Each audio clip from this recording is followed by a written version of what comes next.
সকালবেলা ঘুম থেকে ওঠার পর দেখলাম আকাশে রোদ, পরিষ্কার আকাশ। তারপর দেখলাম আকাশ এত অন্ধকার। আরেকজন মেঘ দেখা গান গাইতে যাইতে আছে। আমাদের এই ফুল গাছটা অনেক সুন্দর লাগে।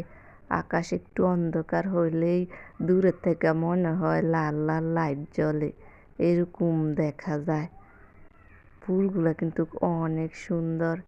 এই গরমের সিজনে ফুলগুলা ফুটে, প্রজাপতি আসে, দেখতে ভালোই লাগে।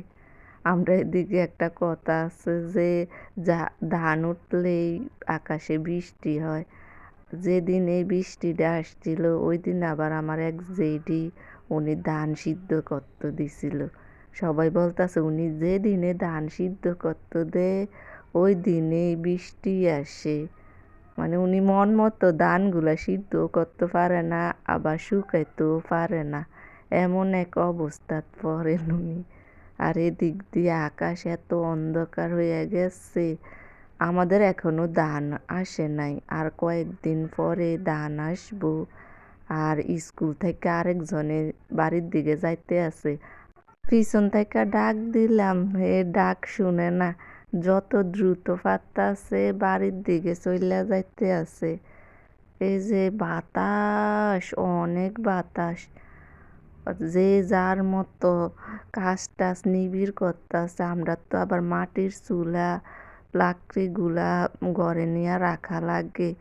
যদি বৃষ্টিটা হঠাৎ করে চলে আসে তাহলে তো আরো সমস্যা। এই সিজনে আম গাছগুলার দিকে তাকাইলে বোঝা যায় যে জ্বর কেমন হইব।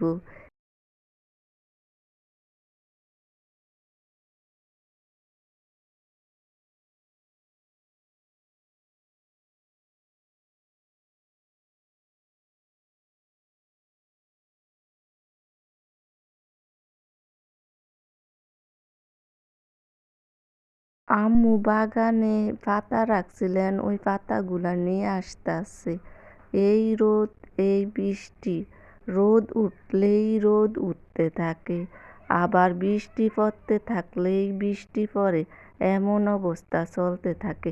রোদ উঠলে এত গরম, আর বৃষ্টি পড়লে তো পড়েই।